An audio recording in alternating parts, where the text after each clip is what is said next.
Good morning. We are going to be reading 2 chapters from Black Beauty today. These will be 2 separate videos, and I don't know why I did that. Looks like 3. But 2 separate videos over chapters 43 and 44 in Black Beauty, and some questions to answer as well. So we are going to continue hearing about the election. We heard about that in chapter 42, that there is an election going on in London, and Jerry really thinks people need to just keep their thoughts to themselves and not get caught up and start to be rude to somebody else just because they believe something different, which is really true today as well, that people should not treat other people differently just because they have a different point of view. So we are going to continue reading chapter 43 now. So let me present my screen. If you've got a book to follow along, you can grab that now. Okay, now the election day came at last. There was no lack of work for Jerry and me. First came a stout, puffy gentleman with a carpet bag.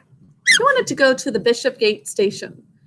Then we were called by a party who wished to be taken to the Regent's Park. And next we were wanted in a side street where a timid, anxious old lady was waiting to be taken to the bank. There we had to stop to take her back again, and just as we had set her down, a red-faced gentleman with a handful of papers came running up out of breath. And before Jerry could get down, he had opened the door, popped himself in, and called out, "Bow Street Police Station, quick!"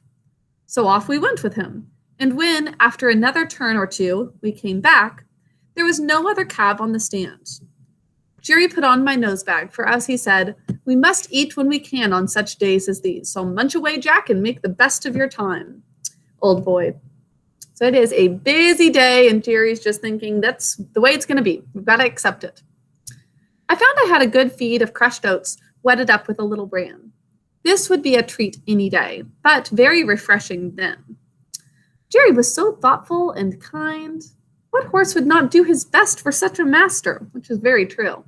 Now, Jerry's asking a lot of Black Beauty, but he's making it as easy as he can on Black Beauty to be able to continue on with a long and rough day because of how fast and how few of breaks they get. Then he took out one of Polly's meat pies, and standing near me, he began to eat it. The streets were very full, and the cabs with the candidates' color on them were dashing about through the crowd as if life and limb were of no consequence. So it's like, we've got to get here quickly. We're going to beat the clock and make it within a couple minutes, even if it does mean that we hurt ourselves. Now, we saw 2 people knocked down that day, and one was a woman. Especially in these times, but hopefully still today, women and children are especially looked after because they need a little bit more help sometimes. And this woman was just knocked over because people were being too rough. Now, the horses were having a bad time of it, poor things. But the voters inside thought nothing of that. Many of them were half drunk, hurrahing out of the cab windows if their own party came by. It was the first election I had seen, and I don't want to be in another. Though I have heard things are better now, he says. Jerry and I had not eaten many mouthfuls before a poor young woman carrying a heavy child came along the street. She was looking this way and that way and seemed quite bewildered. So young woman, she's rushing about frantically, not really sure what to do probably with all of this hubbub happening around her, people shouting and rushing from place to place. Presently, she made her way up to Jerry and asked if he could tell her the way to St. Thomas's Hospital and how far it was to get there. So she has a young child with her and she needs to get to the hospital. That sounds like an emergency. She had come from the country that morning, she said, in a market cart. She didn't know about the election and was quite a stranger in London. What a weird time to go. She had got an order for the hospital for her little boy. The child was crying with a feeble, pining cry. "Poor little fellow," she said. "He suffers a deal of pain. He's 4 years old and can't walk any more than a baby. But the doctor said if I could get him into the hospital, he might get well. Pray, sir, how far is it, and which way is it?" "Why, missus," said Jerry, "you can't get there walking through crowds like this. Why, it's 3 miles away, and that child is so heavy." "Yes, bless him, he is," Poor thing. She has to carry this 4-year-old child as if he's a baby because he's not able to walk well. She says, yes, bless him, he is, but I am strong. Thank God. And if I knew the way, I think I should get on somehow. But please, just tell me the way.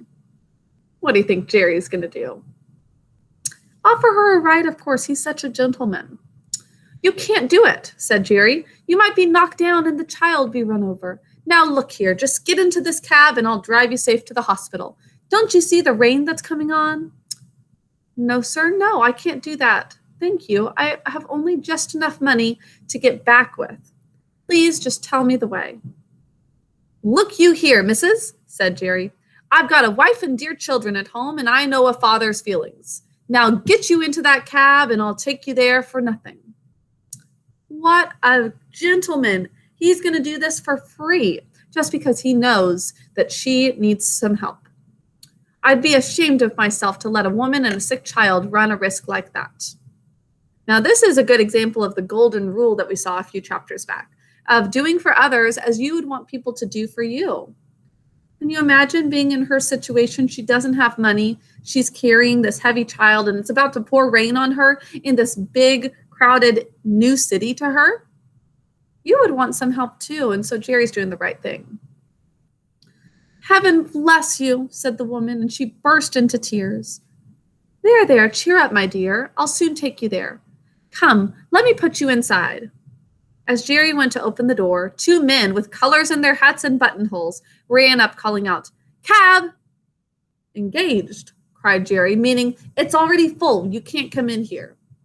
He's turning down paying customers to make sure that this woman who can't pay him is going to get to where she needs to go, the hospital. He says, engaged, meaning get out. This person already is in here. But one of the men pushing past the woman sprang into the cab, followed by the other, just shoving her out of the way. Jerry looked as stern as a policeman. This cab is already engaged, gentlemen, by that lady. Good for Jerry. Lady, said one of them. Oh, she can wait. Our business is very important. Besides, we were in here first. It is our right, and we shall stay in. Oh, these men are being crazy. They say it's their right just because they pushed past her and got into the cab first. A droll smile came over Jerry's face as he shut the door upon them. All right, gentlemen, pray stay in as long as it suits you. I can wait while you rest yourselves.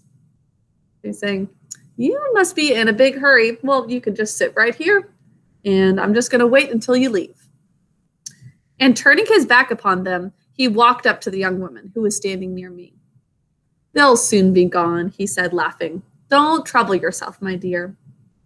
And they soon were gone, for when they understood Jerry's dodge, they got out, calling him all sorts of bad names and blustering about his number and getting a summons.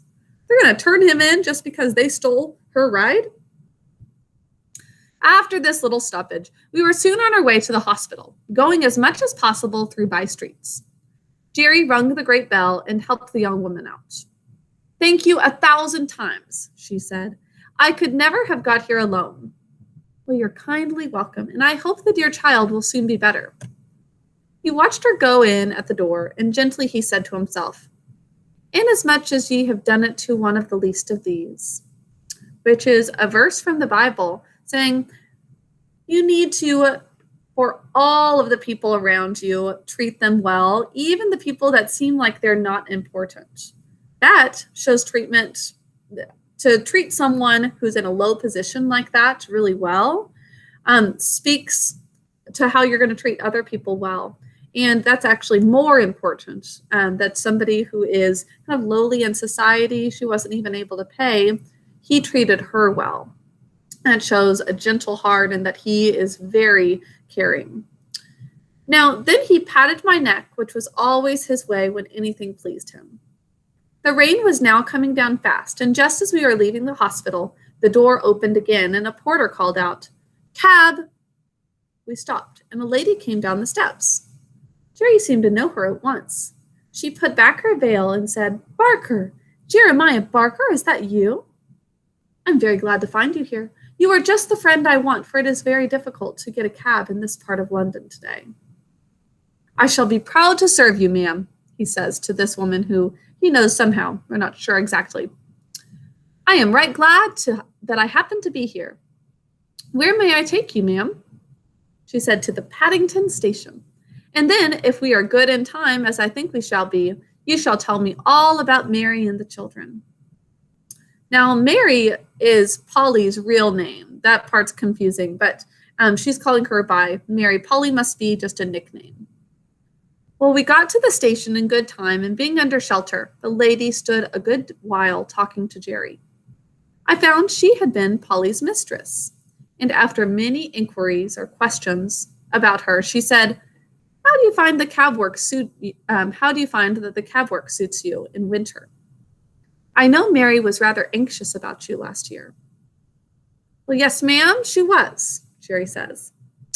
I had a bad cough that followed me up quite into the warm weather, and when I was kept out late, she does worry herself a good deal. You see, ma'am, it is all hours and all weathers, and that does try a man's constitution. So if he is out in all types of weather, rain or snow or sun, the heat of the summertime also, and it can be all hours as well. It can be long, long, long days. It's really hard on him. He says, but I'm getting on pretty well, and I should feel quite lost if I had not horses to look after. I was brought up to it, and I am afraid I should not do so well at anything else. Well, Barker, she said, it would be a great pity that you should seriously risk your health in this work, not only for your own, but for Mary's and the children's sake. There are many places where good drivers or good grooms are wanted, and if ever you think you ought to give up this cab work, you just let me know.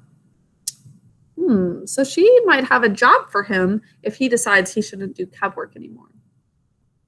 Then, sending some kind messages to Mary, she put something into his hand saying, there is 5 shillings each for the 2 children. Mary will know how to spend it. Jerry thanked her and seemed much pleased, and turning out of the station, we at last reached home, and I, at least, was tired. Okay, so that is really encouraging that Jerry has a job offer so that if this cab work gets too much and it is really hard on him, he could go somewhere else and have a nice job lined up, possibly.